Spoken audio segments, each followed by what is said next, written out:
Λοιπόν, βλέπω αρκετούς γνωστούς εδώ. Οι περισσότεροι ελπίζω να με γνωρίζετε. Κατάγομαι από Πάρο. Μεγάλωσα εδώ και θα σας μιλήσω για μία από τις αγαπημένες μου δραστηριότητες. Το μικρόβιό μου, θα έλεγα, πάνω σε αυτό το νησί. Το μικρόβιο αυτό έχει να κάνει με τις εξερευνήσεις. Το είχα από μικρός, αλλά σε φυσιολογικό βαθμό, όπως όλοι οι φίλοι μου. Κάναμε λίγες εξορμήσεις βουνό, λίγες πεζοπορίες, ψάχναμε και αράζαμε χαμόσπιτα στη Μάρπισσα και φυσικά ακούγαμε ιστορίες πολλές για διάφορα μέρη και καταστάσεις που είχαν συμβεί κάτω στα χωριά. Από τον πατέρα μου, σε μία από αυτές τις ιστορίες ήταν και το σπήλαιο των δαιμόνων στη Λαγκάδα. Είχε πάει και ο ίδιος σαν παιδί, ότι μπαίνεις μέσα συρτός, μετά ανοίγει μεγάλη αίθουσα. Πολλοί από το χωριό που το έχουν εξερευνήσει δεν ξέρουν πού τελειώνει. Μας έλεγαν ότι το σπήλαιο βγάζει απέναντι στο Δριονύση. Μπαρμπάδες μας έλεγαν ότι πετούσαν μια κατσίκα μέσα και την έχουν βρει απέναντι.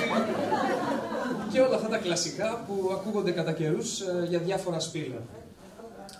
Πέρασαν λοιπόν λίγα χρόνια και μία ωραία μέρα, ας πούμε, του Σεπτέμβρη του 2005, ξεκινάμε 4 άτομα για Λαγκάδα. Ανεβαίνουμε στο μοναστήρι του Άγιου Γεώργη, περνάμε στην πίσω μεριά του βουνού, από την πλευρά της Λαγκάδας και ξεκινάμε για να ψάχνουμε όλη τη βουνοπλαγιά πάνω στο βουνό. Ήμασταν μία μισή ώρα. Είχαμε αρχίσει να απελπιζόμαστε κιόλας χωρίς να βρίσκουμε την είσοδο. Ευτυχώς, μετά από λίγη ώρα ακόμη, βρίσκω εγώ την είσοδο. Όπως καταλαβαίνετε, μ' άκουσε όλο το βουνό. Μαζεύονται λοιπόν και τα άλλα τα παιδιά, ξερνόμαστε, μπαίνουμε μέσα για την πρώτη μας αναγνωριστική εξερεύνηση. Ήταν πολύ ωραία. Ωραίο το συναίσθημα του να ανακαλύπτεις κάτι και να μπαίνεις μέσα σε έναν τόσο διαφορετικό, υπόγειο και σκοτεινό κόσμο όπως αυτός ενός σπηλαίου. Ύστερα από αυτό, στο Λύκειο ακολούθησαν 2-3 εξορμήσεις στο συγκεκριμένο σπήλαιο με συμμαθητές και μετά το Λύκειο, φεύγοντας για τις σπουδές, το άφησα λίγο πίσω όλο αυτό. Έπειτα το 2010 μου ξανάρχεται κάπως στο μυαλό και ξεκινάω να ψάχνω στο ίντερνετ για σεμινάρια σπηλαιολογίας. Πετυχαίνω και μια ξαδέρφη μου στην Πάρο, η οποία μου είχε πει ότι είχε παρακολουθήσει σεμινάρια στην Ελληνική Σπηλαιολογική Εταιρεία.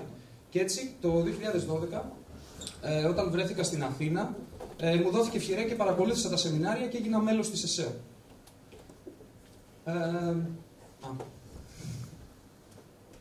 Πολύ καλή εμπειρία, με θεωρητικά και πρακτικά μαθήματα, πολλές επισκέψεις σε σπήλαια και βάραθρα της Αττικής και επίσης οι βασικές γνώσεις φυσικά που πήρα για το πώς να κινούμε και τι ασφάλεια πρέπει να έχουμε μέσα σε ένα σπήλαιο.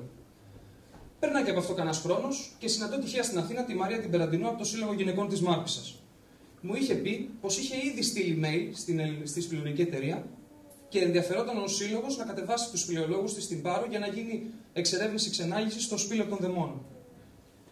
Έτσι, μίλησα και εγώ μαζί τους, διότι τους γνώριζα προσωπικά, κανονίστηκε όλο αυτό και τον Απρίλιο του 2014 ήρθαν στην Πάρο. Πραγματοποιείται η επίσκεψη στο σπήλαιο των δαιμόνων, με μεγάλη επιτυχία μπορώ να πω, πάνω από 40 άτομα συμμετείχαν. Τους πήγαμε στα αρχαία λατομεία, επισκεφθήκαμε και εκεί. Και μετά από 2 ημέρες, και τις επόμενες, 2 ημέρες, 2 άνθρωποι του νησιού μας έδειξαν 2-3 τοποθεσίες που δεν είχα ιδέα ότι υπάρχουν. Μετά φεύγει η σπηλαιολογική από την Πάρο. Κάνα 2 μήνες αργότερα γράφει και ένα άρθρο για τη σπηλαιολογική έρευνα που έκανε εδώ, με στοιχεία, καταγραφές, 2 σκαρυφήματα από τις τοποθεσίες που είχε πάει. Και κάπου εκεί λέω: μπορώ να το κάνω και εγώ αυτό για το νησί. Και έτσι ξεκίνησα την καταγραφή και τη χαρτογράφηση σπηλαίων. Και μέχρι να ξανάρθει η σπηλαιολογική στην Πάρο τον επόμενο χρόνο, που κατεβήκαμε σε 2 βάραθρα, τα Φαράγγια, βρίσκονται και αυτά στη Λαγκάδα, είχα χαρτογραφήσει 8 σπήλαια. Και συνεχίζω βεβαίως και σήμερα την καταγραφή τους, γιατί με αυτόν τον τρόπο γνωστοποιούνται τα σπήλαια του νησιού, παίρνουν αριθμό σπηλαιολογικού μητρώου και υπάρχουν κι άλλα, τα οποία, όπως η σημασία τους, η προστασία τους, θα σας τα αναφέρω και παρακάτω. Ποια όμως είναι η ουσία και το ενδιαφέρον στο χόμπι αυτό? Πρώτον, είναι η αναζήτηση. Για να βρεις ένα σπήλαιο, πρέπει να ρωτήσεις κάποιον, να επικοινωνήσεις, να ξεκινήσεις να ρωτάς. Κυρίως ηλικιωμένους, που εκείνοι γνωρίζουν την περιοχή τους σε ακτίνα 5 χιλιόμετρων σαν την παλάμη τους. Πας και τους λες για ένα σπήλαιο και σου βρίσκουν άλλο ένα, πάντα. Οπότε αυτό, εντάξει, μέσα από όλα αυτά έρχονται ωραίες και καινούργιες γνωριμίες και συζητήσεις και πολλές φορές παράξενες κιόλας. Έπειτα πρέπει να το ψάξεις, είτε μόνος, είτε με τον άνθρωπο από τον οποίο πήρες την πληροφορία.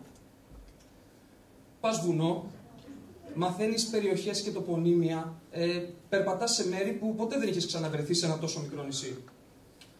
Μετά έρχεται η εξερεύνηση. Το πιο ωραίο πράγμα. Όταν βρεις αυτό που ψάχνεις, πρέπει να μπεις και να το εξερευνήσεις. Πολλές φορές πρέπει να συρθείς, να λερωθείς, να γδαρθείς για να μπεις μέσα σε μια τρύπα. Αλλά τι πιο ωραίο από αυτό. Και όταν βρεις αυτό που ψάχνεις και εισχωρείς μέσα, μπορεί να αντικρίσεις πολύ ωραίες εικόνες από σταλαγμιτικούς σχηματισμούς κυρίως, που μπορεί να έχει αυτό το τόσο διαφορετικό περιβάλλον ενός σπηλαίου. Έπειτα, ακολούθησαν και οι ομαδικές εξορμήσεις, με λεωφορείο εδώ που σου βλέπω.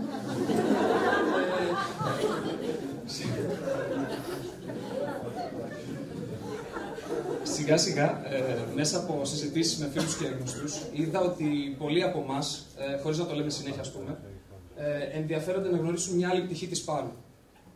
Έτσι ξεκινήσαμε και οργανώναμε έτσι εκδρομούλες με φίλους και γνωστούς και φυσικά όταν πηγαίνουμε σε αυτές δεν λείπει το γέλιο και ο χαβαλές. Να, μπράβο, εσύ.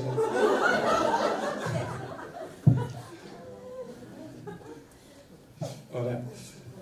Κάπου ανάμεσα σε όλα αυτά λοιπόν, ήρθε και η πρώτη μου επαφή με έναν βιοσπηλαιολόγο, ο οποίος μου ζήτησε να συλλέξω κάποιους οργανισμούς σπηλαίου, οι οποίοι δεν είχαν καταγραφεί μέχρι τώρα ότι υπάρχουν στο νησί. Πρόκειται για τα δολυχόποδα. Έχω συναντήσει σε 4 σπήλαια μέχρι τώρα δολυχόποδα στην Πάρο. Είναι τρογλόβιος οργανισμός σπηλαίου, που σημαίνει ότι ζει και τρέφεται μέσα στο σπήλαιο και δεν μπορεί να ζήσει έξω από αυτό. Πήγα λοιπόν με 2 φίλους, τα συλλέξαμε, του έδωσα τα δείγματα και τα δείγματα τώρα βρίσκονται μοιρασμένα στο Ζωολογικό Μουσείο Πανεπιστημίου Αθηνών και στο Πανεπιστήμιο La Sapienza της Ρώμης, όπου και γίνεται η μελέτη τους. Τα πρώτα αποτελέσματα δείχνουν ότι είναι στενά συγγενικά, αλλά όχι ίδια, με αυτά της Νάξου, τα αντολιχόποντα Νάξια.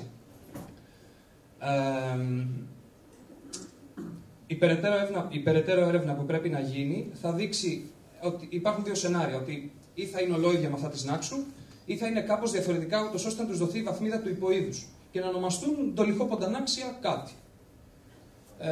Στη συνέχεια, από πέρσι, συνεργάζομαι με την Φορεία Σπηλαιολογίας και Παλαιοανθρωπολογίας, στην οποία δίνω και στοιχεία από τις καταγραφές που έχω και από το εσωτερικό των σπηλαίων του νησιού μας.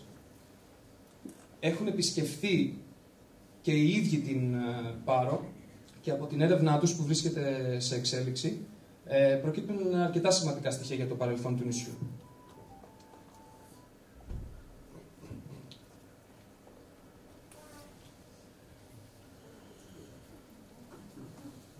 Ωραία. Η υπηρεσία αυτή ανήκει στο Υπουργείο Πολιτισμού. Είναι υπεύθυνη για την έρευνα, προστασία και επίβλεψη των σπηλαίων της χώρας μας. Και στην Ελλάδα, λόγω του γεωλογικού της αναγλύφου, υπάρχουν πάνω από 10.000 καταγεγραμμένα σπήλαια.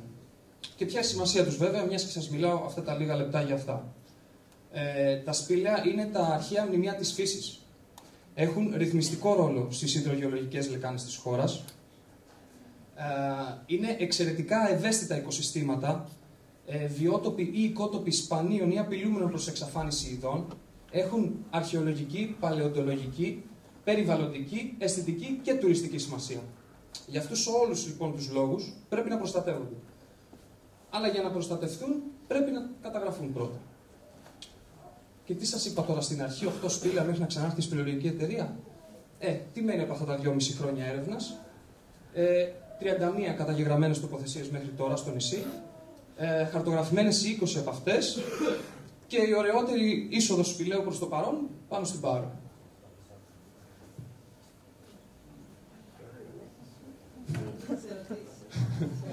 Δάφνης. Ωραία. Είμαστε εντάξει. Εγώ αυτά έκανα.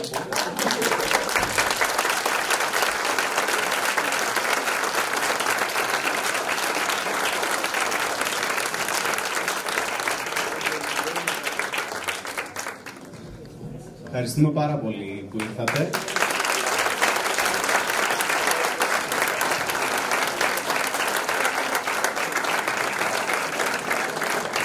Ευχαριστούμε τον Γιάννη και τον Γιώργο. Γενικά, σαν ομάδα, είμαστε ανοιχτοί σε ανθρώπους οι οποίοι ψάχνονται, ενδιαφέρονται, θέλουν να κάνουν πράγματα. Οπότε, γενικά, αν έχετε οποιοδήποτε στο μυαλό σας, τον οποίο εμείς μπορεί να μην γνωρίζουμε, ο οποίος κάνει κάτι αξιόλογο, θα θέλαμε να τον μάθουμε και γιατί όχι να παρουσιάσει και τη δουλειά του. Ευχαριστούμε, καληνύχτα. Επίσης, αν έχετε κάποια πληροφορία έξω θα είμαι, έτσι, για σπίτι.